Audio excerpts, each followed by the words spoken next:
সুযোগ আছে, এতটুকু নফসে আমাকে করাই ছাড়ে। এটাকে আল্লামা রুমি রহমতুল্লাহ বলছেন, নফসে মা হাম কম তরাজ ফেরাউনে নিস। ফেরাউনের নফসের চাইতে আমাদের নফসা কোনো দিক দিয়ে কম নয়। হের সহায়ক ছিল, সুযোগ ছিল, সহযোগিতা ছিল, এই খোদাই পর্যন্ত দাবি করছে। আর আমার হয়তো এতটুকু নাই, বিদে আমি করতে পারতেছি না। থাকলে কিন্তু কোনো কিছু আমি কসর ছাড়তাম না। আল্লাহ আমাদেরকে হেফাজত বুঝার তৌফিক দান করে। কত ব্যক্তি আসবে মিনাল জিন্নে ওয়াল ইনস, সবগুলো আল্লাহ পাক কি করছেন? নির্বাচন করছেন। নির্বাচন করে আলাস্তু বিরাব্বিকুম ইরশাদ করছেন, কালু বালা। এরপরে আসি নফসের তাড়নায় তাড়িত হয়ে কে কোথায় যাবে না যাবে তার সিরিয়াল আল্লাহ ভাগ ওবে বেড়েছে।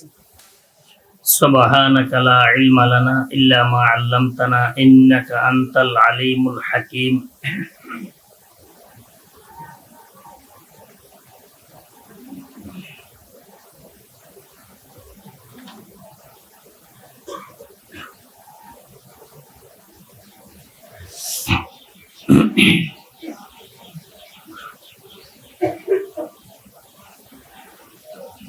ভালো কাজগুলা যা কিছু আমরা করতেছি এবং আমরা মনে করতেছি এগুলা ভালো, বাস্তবে যদি ভালো হয় তাহলে মিন তৌফিকিল্লাহ তাআলা, এটা আল্লাহ পাকের তৌফিক।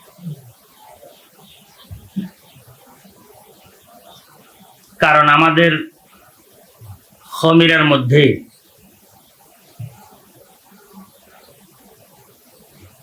আমাদের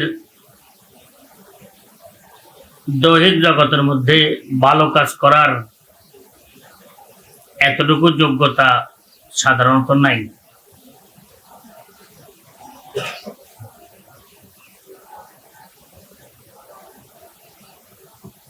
আমাদের সূত্রটাই নাপাক থেকে।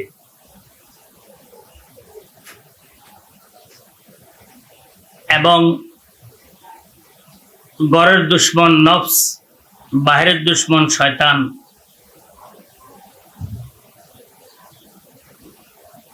পাশের দুশ্মন আমাদের পরিবেশ, সবগুলাই এমন এক পর্যায়ে যে আমরা ভালো কাজ করতে পারি এই যোগ্যতা আমাদের নাই।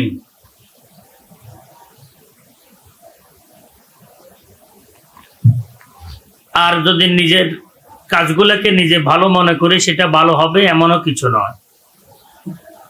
যে আমি কোনো একটি কাজ করলাম, এটাকে আমি ভাবলাম যে এটা আমি ভালো করছি, আসলে এমনও কিছু নাই। আসল ভালো তো যেটা আল্লাহ পাকে পছন্দ করেন সেটাই ভালো।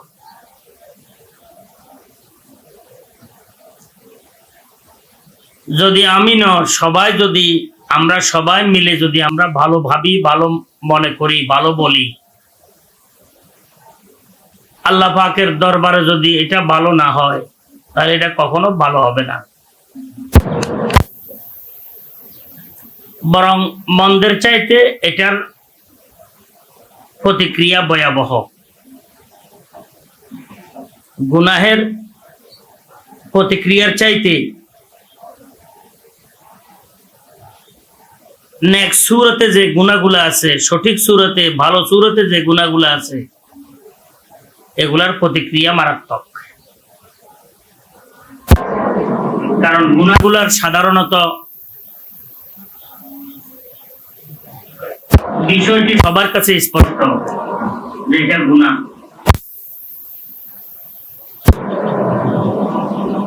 আর সওয়াবের রূপে যে গুনাহগুলো আছে, নেকের রূপে যে বদসুরত গুলো আছে, বদগুলা আছে, এগুলা কিন্তু মারাত্মক। এগুলা ভয়াবহ পরিণতি বয়ে আনে।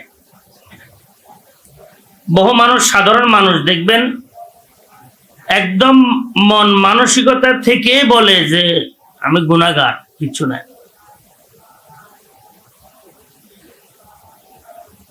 কারণ ওনার নেকসুরতে গুনাহগুলা ওনার নজরে নাই। আমরা তো নেকসুরতে আছি, আমাদের গুনাহগুলো অধিকাংশ নেক সুরত হয়ে থাকে। আমাদের গুনাহগুলো সাধারণত বদ সুরতে হয় না, নেক সুরতে হয়। নফস আর শয়তান কাউকে ছাড়ে না। সে সবসময় দংশনের জন্য প্রস্তুত। কোন সময় মাসালার সুরতে, কোন সময় মাহফিলের সুরতে, কোন সময় নসিহতের সুরতে, কোন সময় ওসিয়তের সুরতে, কোন সময় আমলের সুরতে, কোন সময় দিনের দোহাই দিয়ে, কোন সময় প্রতিষ্ঠানের দোহাই দিয়ে, কোন সময় তালেবে ইলমদের দোহাই দিয়ে, কোন সময় বিভিন্ন আনুষঙ্গিক প্রাসঙ্গিক বিষয়গুলোর দোহাই দিয়ে সাধারণত আমরা কাজগুলো করে থাকি। কিন্তু সঠিক নির্যাস তো কিয়ামতের দিবসে হাতে আসবে। ইয়াউমা তুবলা সারাইর, যত গোপনীয় বিষয়গুলো আছে সব গোপনীয় বিষয়গুলার সঠিক নির্যাস কিয়ামতের দিবসে হাতে এসে যাবে, একটিও থাকবে না। এই বিষয়টিকে আল্লাহওয়ালারা বেশি ভয় করছে। আমরা যদি বলি যে আমি দুর্বল, আমি অসহায়, আমি আমার গুনাহগার, আসলে এটার মধ্যে একটা বাহানা থাকতে পারে, রূপ থাকতে পারে। মুরব্বীরা লিখছেন হার আহাকার মে আকবর পুশিদা হয়,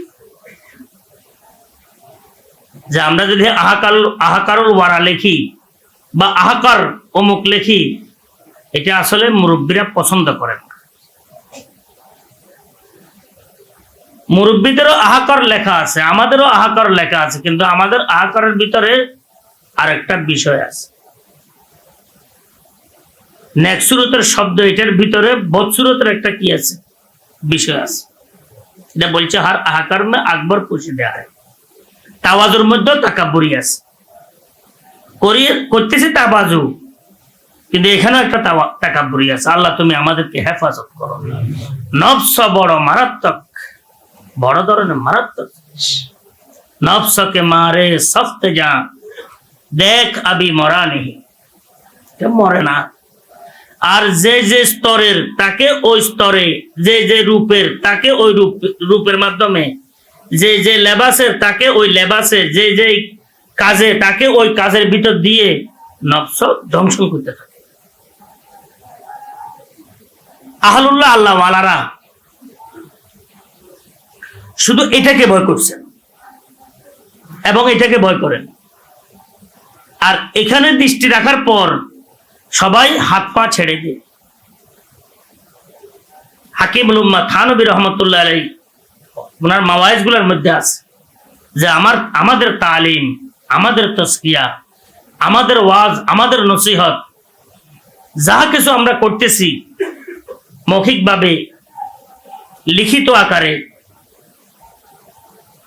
খলওয়াতে জলওয়াতে, বলছেন এগুলা কিছুই কাজে আসবে না যদি আল্লাহ পাক কবুল না করে। কবুলিয়ত এমন এক বিষয় যেটা গোপনীয় বিষয়, এমন এক বিষয় যেটা গোপনীয় বিষয়, এটা কেউ বুঝতে পারবে। এই কারণে সব আল্লাহওয়ালারা এখানে আসে হাত ছাড়া। ইন্নাল আবদা লা ইয়ামালু আমালা আহলিল জান্নাহ ওয়া ইন্নাহু মিন আহলিন নার। হাদিসের মধ্যে সরওয়ারে কায়নাত সাল্লাল্লাহু আলাইহি ওয়াসাল্লাম ইরশাদ করছেন, বান্দা কষ্ট করে আহলে জান্নাতের আমল করে বাহ্যিক ভাবে, কিন্তু ওয়া ইন্নাহু মিন আহলিন নার, আল্লাহ পাকের ইলমের মধ্যে তার কাজকর্মের গভীরতার ভিতর দিয়ে সে জাহান্নামী। আর ওয়া ইন্নাল আবদা লা ইয়ামালু আমালা আহলিল জান্নাহ ওয়া ইন্নাহু মিন আহলি আমালা আহলিন নার ওয়া ইন্নাহু মিন আহলিল জান্নাহ।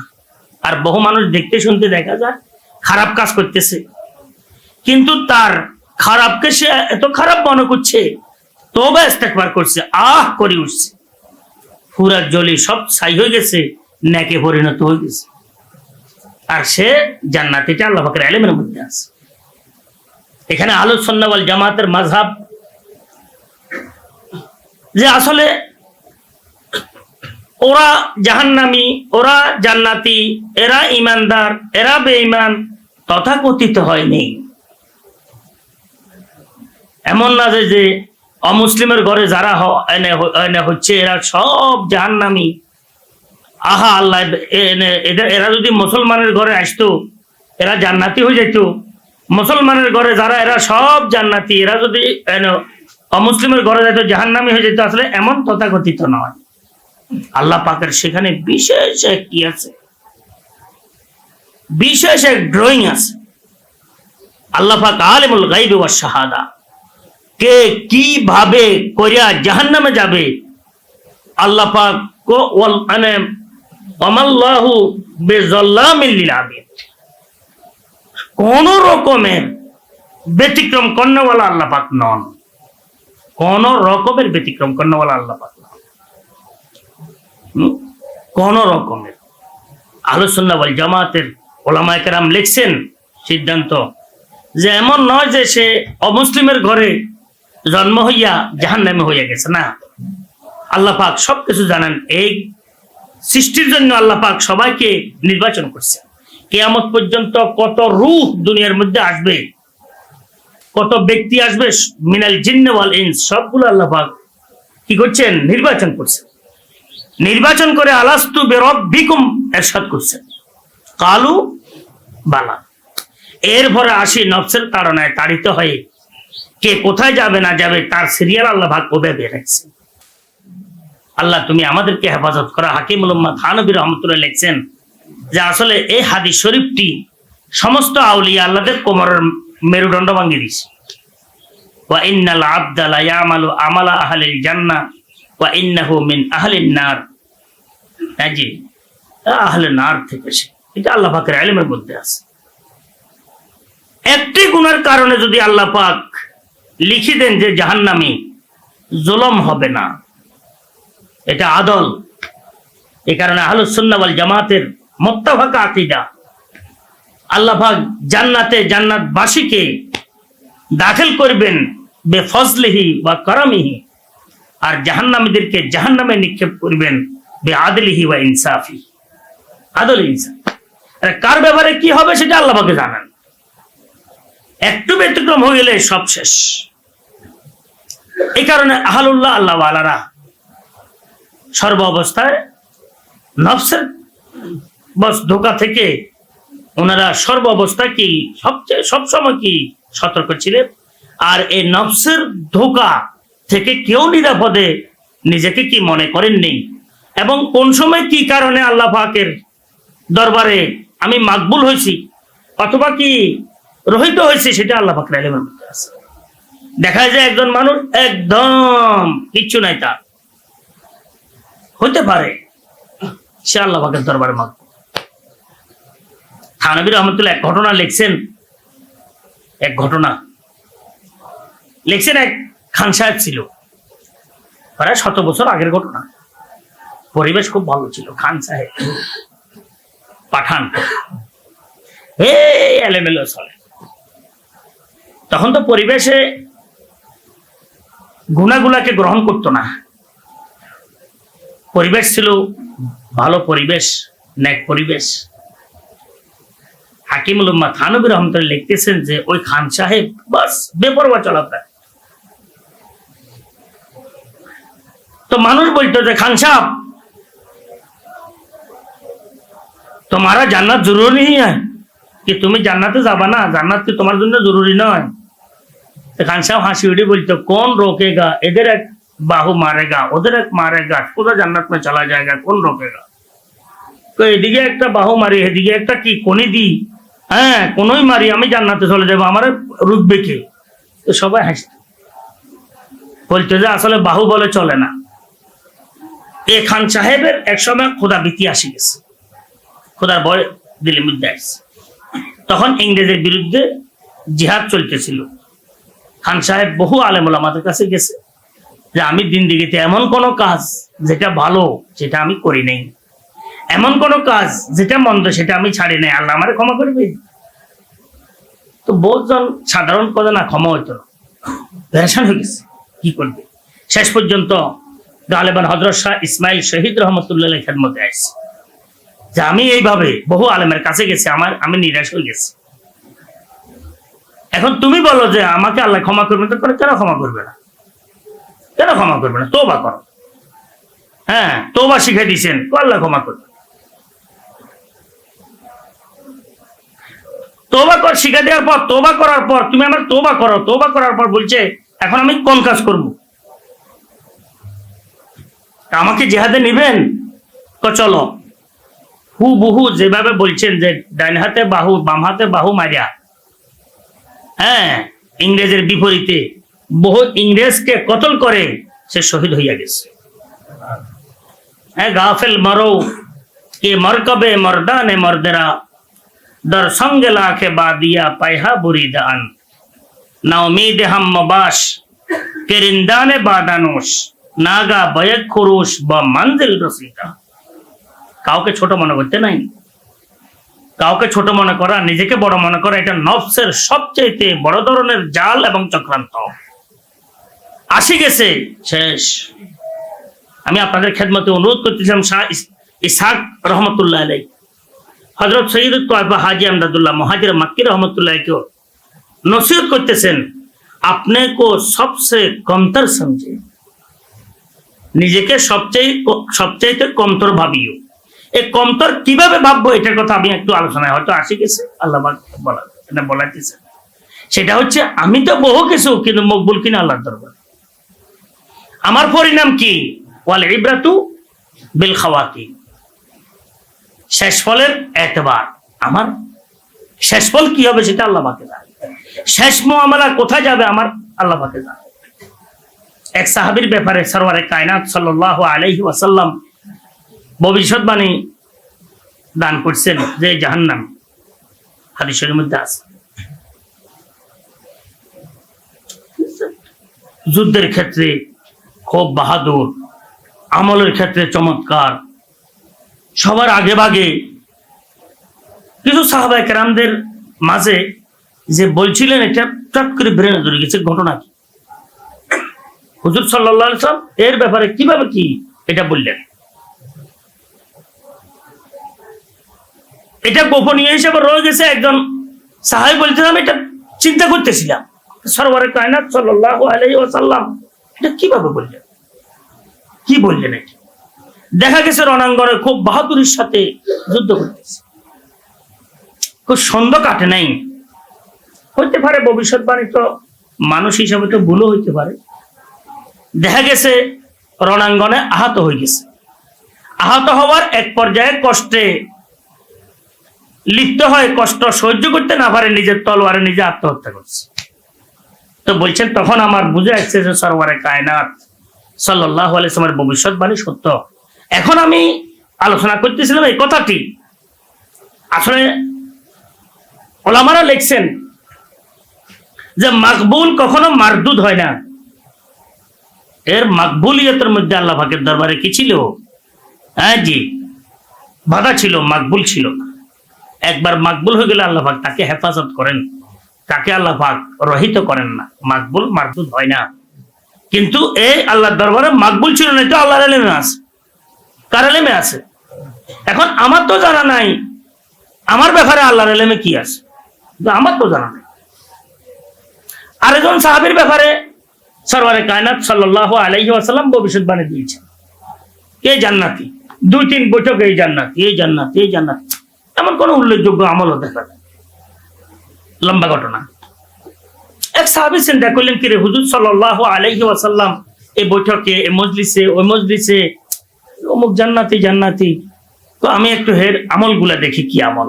তো এর কাছে যায় বলতেছে, আমার বাপের ঘরে একটু বেজাল চলতেছে, আমি ঘর থেকে একটু বের হয়ে আসছি, আমি কয়েকদিন একটু বাইরে থাকার চিন্তা করতেছি, আর চিন্তা করতেছি আপনার ঘরে থাকবো।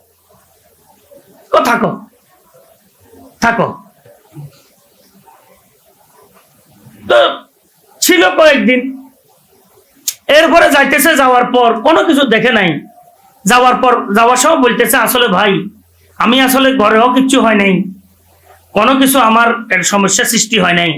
আমি হুজুর সাল্লাল্লাহু আলাইহি ওয়াসাল্লামের এক বাণী আপনার ব্যাপারে কয়েক মজলিসে আমি শুনছি, কেউ অমুক জান্নাতি। এখন আপনি কি আমল করেন সে আমলটি দেখার জন্য আমি আসছি। এখন কোনো উল্লেখযোগ্য আমল তো আমার নজরে পড়ে নাই, আপনি বলেন তো দেখি কি আমল করেন। ওই সাহাবী বলতেছেন, আমার কাছে আসলে এমন কোনো আমল নাই, কিন্তু আমার দিলের মধ্যে কারো ব্যাপারে কোনো হিংসা নাই। কি নাই? আমরা নিজের বিবেচনা করি, আল্লাহ তুমি আমাদেরকে হেফাজত করো। হিংসা ছাড়া কদিন যায় আমাদের? আমি হয়তো মনে করি আমার মধ্যে হিংসা নাই, কিন্তু সময় কালে ক্ষেপণে হুঁচুটে টক করে হিংসা এসে যায় আমাদের। আমি মনে করি যে আমার মধ্যে হিংসা নাই, কিন্তু মনে করাটাই আমার ভুল, কিন্তু হিংসা অবশ্য আছে। কত রকমের হিংসা, কত রঙের হিংসা, কত সুরতে সেকলের হিংসা, সেটা যদি বিবেচনা করা হয় তাহলে বোঝা যায়। কারণ শয়তান হয়েছে, অভিশপ্ত হয়েছে আদম আলাইহিস সালামের সাথে হিংসার কারণে। মূল ছিল কি? হিংসা, হাসাদ, অহংকার, হাসাদ। হাসাদ তো অহংকারের কারণে আসে। অহংকারের কারণে প্রথম নম্বরে যে রোগটি সৃষ্টি হয় সেটা হচ্ছে কি? হাসাদ। এই কেন বড় হবে, আমি এই কেন উপরে উঠি, আমি আছি, ফেরে অমুক কিতাব হে কেন হঠাৎ, আমার কেন এই কিতাব দেওয়া হয়নি, হে কেন এনে এই অমুক পদে, আমি না এই পদে কি যোগ্য, হে কেন এনে অমুক এই স্তরে আছে, আসলে আমি থাকলে না এটা সুন্দর চলতো। এইভাবে বিভিন্ন রকমের বিভিন্ন রূপের কবা মাদ্রাসা আলায় যেমনে ভাগ করছে, আমার কোনো এসকাল নাই, দেখো না কি হয়। এই দেখো না কি হয়, যে সেখানে নফসে দেখা দিছে তারা। কিন্তু আমরা হয়তো হিসাব নিকেশে যাই না, কথা বুঝলেন? আমি আল্লাহ মাদ্রাসা আলা যা দে, আমি এটার উপর আছি, কথা বুঝছেন তো? ভাওরে যা করে আমার কোনো এসকাল আসেনি, আসলে এসকাল নাই করে যে এটার মধ্যে এসকাল, এই নাই যে বলতেছে এটার মধ্যে কি এসকাল। এই এসকালটাকে নাইর দ্বারা কি হাবাচক বোঝানো হইতেছে। আমি আপনাদের খেদমতে অনুরোধ করতেছিলাম, আসলে ভাই আল্লাহ পাক তো সবকিছু কি এলেম আল্লাহ পাকের দরবারে আছে। একজন জিজ্ঞেস করছে হাকিমুল উম্মাহ থানভী রহমতুল্লাহ কি, হুজুর আমি অন্যকে আফজল কিভাবে মনে করব, আমি নিজেকে মাফজুল কিভাবে মনে করব? আমি একজন আলেম, সে একজন জাহেল, আমি একজন কারি, সে একজন কি কারি নয়, আমি একজন হাফেজ, ওই হাফেজ নয়, আমি নামাজি, সে নামাজি নয়, আমি হজ করছি, সে হজ করে নাই, আমি তালিম ও তরবিয়তে আছি, সে তালিম ও তরবিয়তে নাই। এখানে আমি তার থেকে আমার বিপরীত যে আছে, যে সাধারণ কাজে আছে, আমি উপরের কাজে আছি, দিনী কাজে আছি, তো আমি আমাকে কিভাবে মাফজুল মনে করব, ছোট মনে করব, তাকে কিভাবে আফজল মনে করব, বড় মনে করব? এশকাল করছে হযরত হাকিমুল উম্মাহ থানভী রহমাতুল্লাহ। হাকিমুল উম্মাহ থানভী রহমাতুল্লাহ বলছেন, ভাই ঠিক আছে, ঠিক আছে, তোমারই বাত, তোমার কথা ঠিক আছে। একজন আলেম গায়রে আলেমের থেকে আফজল, একজন হাফেজ গায়রে হাফেজের থেকে কি আফজল, উত্তম। একজন নামাজি গায়রে নামাজি থেকে উত্তম, কোনো সন্দেহ নাই। একজন হাজি গায়রে হাজি থেকে কি উত্তম, কোনো সন্দেহ নাই। একজন দ্বীনের খাদেম, যে দ্বীনের খেদমত করতেছে না, তার থেকে উত্তম, কোনো সন্দেহ নাই। একজন উস্তাদ তার ছাত্র থেকে উত্তম, কোনো সন্দেহ নাই। একজন ইমাম মুক্তাদি থেকে আফজল, উত্তম, কোনো সন্দেহ নাই। এটা ঠিক আছে, কিন্তু উত্তম হওয়া এক কথা, মকবুল হওয়া এক কথা। উত্তম হওয়া এক কথা, মকবুল হওয়া কি আরেক কথা। এখন মকবুল কিনা সেটা দেখার বিষয়। বহু উত্তম কিয়ামতের দিবসে কি আজীব অভিশপ্ত হয়ে যাবে, বহু আফজল মাফজুল হয়ে যাবে, বহু মাফজুল আফজলে কি রূপ ধারণ করবে। তাহলে অহংকার কিসের? আমি আপনাদের খেদমতে অনুরোধ করতেছিলাম, আসলে আমাদের মধ্যে যে পুঁজি আছে, আমাদের মাথার চুল হতে পায়ের নখ পর্যন্ত যে পদার্থগুলো আছে, এগুলোর মধ্যে একটার মধ্যে যোগ্যতা নাই যে আমরা ভালো কাজ করতে পারি, একটার মধ্যে যোগ্যতা নাই। আমাদের আগায় গোড়া নাপাকের গঠন, আগা গোড়া নাপাকের পরিকল্পনা জল্পনা, সবসময় আমরা চিন্তা করি ভিন্ন, হয়তো পদের চিন্তা, না হয় মালের চিন্তা, হাজি না হয় কি আল্লাহ মাফ করেন কামের চিন্তা। এই যে চিন্তাগুলো হয়, এটা তো সব নাপাক।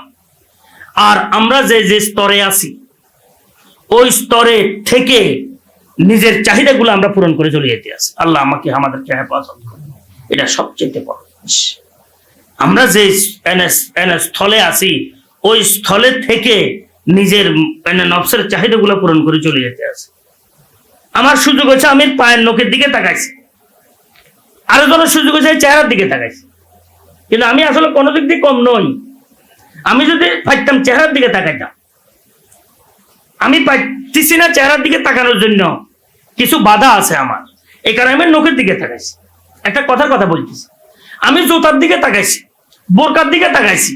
যদি আমার সুযোগ থাকতো আমি তার কি ভিতরের দিকে কি তাকাইতাম, চেহারার দিকে তাকাইতাম। সুযোগ নাই বিদে আমি এই কৌশল অঙ্কন করতেছি। আমি পুরা চোখে তাকাই না, কোনা চোখে তাকাইছি। সুযোগ পাইলে আমি পুরা চোখে তাকাইতাম, খোলা চোখে তাকাইতাম।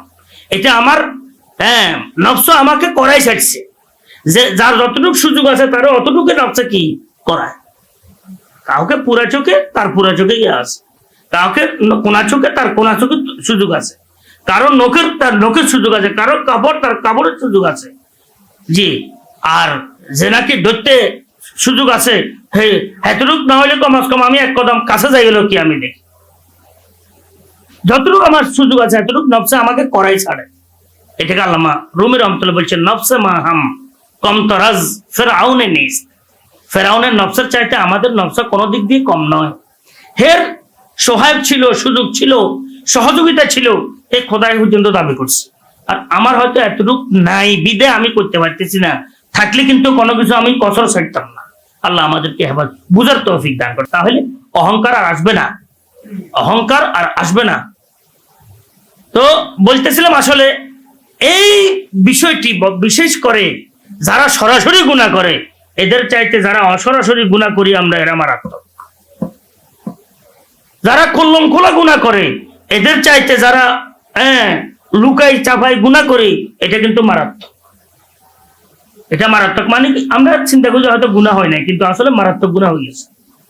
আমি তার থেকে কোনো দিক দিয়ে কম ন, বরং আরো মারাত্মক। হে গুনাহ করি তওবা করবে, অনুতপ্ত হয়েছে, অনুশোচনা তার মধ্যে আসছে। আমার মধ্যে তো অনুশোচনা আছে, চিন্তা করে কুলাইতে পারি না কি গুনাহ করে ফেলছি। আমি চিন্তা করতে আমি কুলাইতে পারি না, অথচ কিন্তু কোনো কিছু আমি বাদ দিই নাই, কোন ক্ষেত্র, কোন দিক, কোন সূত্র, কোনো কিছু বাদ দিই নাই। কিন্তু তারপরে গুনাহগুলো কি করছি আমি, আমার যতটুকু ক্ষমতা ছিল, শক্তি সামর্থ্য ছিল, আমি এটা পূরণ করেই ছাড়ছি। হে হয়তো এতটুকু করতে পারে নাই, হে আরো বেশি করছে, শক্তি সামর্থ্য ছিল, হে এতটুকু করার পর তার মধ্যে অনুশোচনা আসছে, অনুতাপ আসছে, তওবা করছে, কান্নাকাটি করছে। আর আমি তো সবাই তাজিম করে, তকরিম করে, ইজ্জত দেয়, হুজুর ডাকে, হজরতওয়ালা ডাকে, মুরব্বী ডাকে, ছাত্ররা ওস্তাদজি ডাকে, ইমাম ডাকে, তারপরে দাওয়াত করে, সালাম দে, দোয়া চায়। আমার চোখের আড়াল থেকে এগুলো চলে গেছে। তাহলে আমার গুনাহগুলা তওবা ছাড়াও চোখের আড়ালে চলে গেছে। তওবা নাই, অনুশোচনা নাই, যে গুনার পরে অনুশোচনা নাই, লা সগীরাতা মাল ইসরার, এটা সগীরা গুনাহ হয় না, এটা একসময় কবিরা গুনাহ সুরত ধারণ করে থাকে। আর এই তওবা করছে, বড় গুনাহ করছে, ওয়ালা কবীরাতা মাল ইস্তিগফার, ইস্তিগফারের সাথে কি নাই, কবিরা নাই। তো নিজেকে কিভাবে আমি কি বড় মনে করব? বড় মনে করার কি আছে আমার কাছে? আমার মাথার চুল হইতে পায়ের নখ পর্যন্ত, তালু পর্যন্ত কিছুই নাই ভালো কাজ করার মতো কি যোগ্যতা। সব কিছু আমার মনের কারণে। আমি কি মুতাহাররিকুম বিল ইরাদা। ইনসানের তারিফের মধ্যে, সংজ্ঞার মধ্যে লেখছে মুতাহাররিকুম বিল ইরাদা। এখন আমার এরাদা কোত্থেকে শুরু হয়েছে? আমার এরাদা নফসের থেকে শুরু। আল কলব সুমিয়াল কলবু কলবা লিআন্নাহু মুতাকাল্লিব। এই কলব থেকে, নফস থেকে শুরু হয়েছে সব এরাদা, সব কিছু, সব কর্মকাণ্ডের কি সূচনা। আমি এটাকে সব সময় পূরণ করিয়ে ছাড়তেছি। বড় আফসোসের বিষয় হবে যদি এগুলার মুহাসাবা করে যদি তওবা ইস্তেগফার না করি। আর যদি আমাদের লেবাসওয়ালা যারা আছে, আমাদের সগীরা গুলাকে যদি আমরা কবিরা মনে না করি, তাহলে বড় আফসোসের বিষয় হবে।